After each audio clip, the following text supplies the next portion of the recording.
अस्सलामुअलैकुम everyone. I hope you all are fine and fresh by the grace of almighty Allah. तो आज की इस वीडियो में मैं आपको समझाने वाली हूँ मल्टीप्लिकेशन, और बहुत ही सिंपल मल्टीप्लिकेशन, बिल्कुल बेसिक से मैं आपको समझा रही हूँ कि अगर आप जो है क्लास 1-2 के स्टूडेंट हैं, या अगर आपको मल्टीप्लिकेशन का कॉन्सेप्ट समझ में नहीं आता, तो अगर ये वीडियो देखेंगे तो इंशाल्लाह ताला आपका जो कॉन्सेप्ट है मल्टीप्लिकेशन का वो ज़रूर क्लियर हो जाएगा। तो यहाँ पर हमारे पास दो वैल्यूज़ हैं 2 और 4, और हमें इसे मल्टीप्लाई करना है 3 से। तो सबसे पहले तो मैं आपको बता दूं कि जब भी हम मल्टीप्लाई करते हैं तो सबसे पहले हम अगर उसकी प्लेसेस लिख लें तो वो ज़्यादा अच्छा रहता है। यानी कि ये हमें नज़र आ रहा है, ये वंस प्लेस है और ये जो है वो टेंस प्लेस है। तो अब हमें क्या करना है, जब हम मल्टीप्लिकेशन स्टार्ट करते हैं तो हमेशा हमें वंस प्लेस से स्टार्ट करनी चाहिए क्या, बल्कि यही ज़रूरी है। हम मल्टीप्लिकेशन जब भी करते हैं तो हम क्या करते हैं, सबसे पहले जो हमारे वंस प्लेस पे जो वैल्यू होती है उसे हम मल्टीप्लाई करते हैं मल्टीप्लायर से। जिससे हमें मल्टीप्लाई करना होता है वो वैल्यू कहलाती है मल्टीप्लायर, और जिसको कर रहे होते हैं वो होती है मल्टीप्लिकेंट। तो यहाँ पर हम सबसे पहले क्या करेंगे, हम यानी कि इस साइड से स्टार्ट लेंगे, वंस की साइड से। तो सबसे पहले हमें क्या करना है, 3 को मल्टीप्लाई करना है 4 से। 3 टाइम 4 इज़ 12। मल्टीप्लिकेशन का जो सबसे बेसिक रूल है वो ये है कि आपको टेबल्स अच्छे से याद हों। जब आपको टेबल्स अच्छे से याद होंगे तभी आप मल्टीप्लिकेशन या डिवीजन ईजी तरीके से कर सकते हैं। तो 3 time 1 is 3, 3 time 2 is 6, 3 time 3 is 9 and 3 time 4 is 12। ठीक है, 3 टाइम 4 इज़ 12 में यहाँ पूरा लिख देती अगर ये 2 यहाँ पे नहीं होता। ठीक है, यहाँ पे अगर सिर्फ 4 होता, 3 को मुझे 4 से मल्टीप्लाई करना होता, तो जो आंसर आया है मेरे पास 12 वो मैं यहाँ पूरा लिख देती। लेकिन मेरे पास यहाँ 2 भी है, इसलिए मैं क्या करूँगी, 12 का सिर्फ और सिर्फ मैं यहाँ पे 2 लिखूँगी, और जो 1 है वो चला जाएगा इस 2 के पास कैरी। ठीक है, अब क्या करूँगी, अब मैं 3 का टेबल कहाँ तक पढ़ना है, मुझे 2 तक पढ़ना है। 3 टाइम 1 इज़ 3, 3 टाइम 2 इज़ 6। उस 6 में मुझे इस 1 को प्लस कर देना है। तो क्या हो जाएगा, 6 + 1 हो जाएगा यहाँ 7, और मेरे पास यहाँ आंसर आ चुका है 72। देखा आपने कितना ईजी है।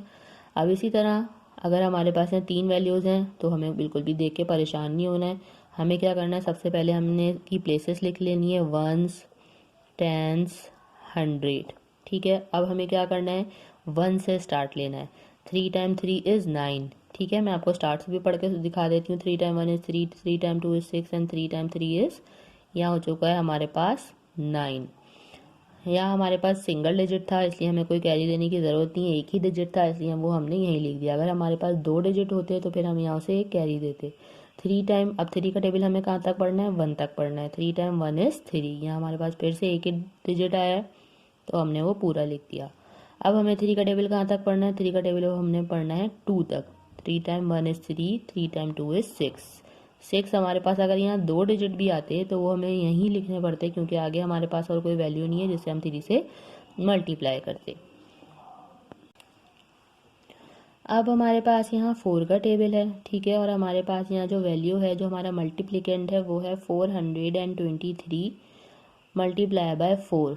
इन तीनों वैल्यूज़ को, ये एक वैल्यू है असल में, तो इन तीनों नंबर्स को हमें 1 बाय 1 4 से मल्टीप्लाई करना है। तो चलें स्टार्ट करते हैं मल्टीप्लाई करना। सबसे पहले आपको पता है, मैंने अभी बताया कि वंस की वैल्यू से स्टार्ट करते हैं, और हमारे पास वंस की वैल्यू जो है वो लास्ट वाली है, वंस, टेंस, 100। अब हमने क्या करना है, सबसे पहले 4 को वंस की वैल्यू से मल्टीप्लाई करना है। वंस प्लेस पे हमारे पास 3 है, यानी कि 4 का टेबल हमें 3 तक पढ़ना है। 4 time 1 is 4, 4 time 2 is 8 and 4 time 3 is 12। 12 आ रहा है हमारे पास। 12 हम पूरा लिख लेते अगर हमारे पास ये दोनों वैल्यूज़ नहीं होती, लेकिन हम क्या करेंगे, 12 का सिर्फ और सिर्फ जो लास्ट वाला नंबर है यानी कि 2 है वो लिखेंगे, और जो 1 हमारे पास है वो चला जाएगा कैरी यहाँ इस 2 के पास, इस 2 के पास। अब क्या करना है, अब हमें 4 का टेबल पढ़ना है 2 तक। 4 टाइम 1 इज़ 4, 4 टाइम 2 इज़ 8, और उस 8 में ये 1 जो है प्लस कर लेना है, तो ये बन जाएगा 9। यहाँ हमारे पास सिंगल डिजिट आया है, कोई कैरी देने की ज़रूरत नहीं है, इसलिए हमने सिंगल डिजिट पूरा लिख लिया। अब लास्ट में हमें 4 का टेबल कहाँ तक पढ़ना है, 4 तक। 4 time 1 is 4, 4 time 2 is 8, 4 time 3 is 12 and 4 time 4 is 16। 16 हम पूरा लिखेंगे क्योंकि आगे हमारे पास यहाँ कोई वैल्यू नहीं है मज़ीद जिसे हम ये वाला 1 कैरी देते, इसलिए हम यहाँ पूरी वैल्यू लिख देंगे और यही हमारा आंसर है। अच्छा जी, एक और क्वेश्चन हम समझते हैं जो कि 2 के टेबल से बहुत ही ईजी है। 2 का टेबल तो तकरीबन तमाम बच्चों को याद ही होता है। सबसे पहले हमें पता है कि हमें कहाँ से स्टार्ट लेना है, हमें वंस की वैल्यू से स्टार्ट लेना है। वंस की वैल्यू हमारे पास यहाँ 8 है, वंस टेंस, 100। 2 को हमें मल्टीप्लाई करना है 8 से, यानी कि 2 का टेबल हमें 8 तक पढ़ना है। 2 का टेबल तो सबको ही आता है और सबको ही पता होता है कि 2 टाइम 8 इज़ 16।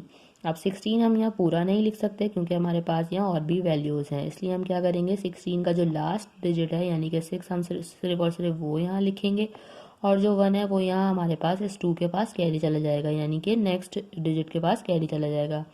अब हमें 2 का टेबल कहाँ तक पढ़ना है, 2 का टेबल 2 तक ही पढ़ना है। 2 time 1 is 2 and 2 time 2 is 4। 4 में ये कैरी का 1 प्लस करेंगे तो यहाँ हमारे पास आ जाएगा 5। सिंगल डिजिट आ रहा है इसलिए हम उसको ऐसे ही लिख लेंगे, अगर डबल डिजिट होते तो फिर हमें यहाँ कैरी देना पड़ती। अब लास्ट में हमें 2 का टेबल पढ़ना है 6 तक।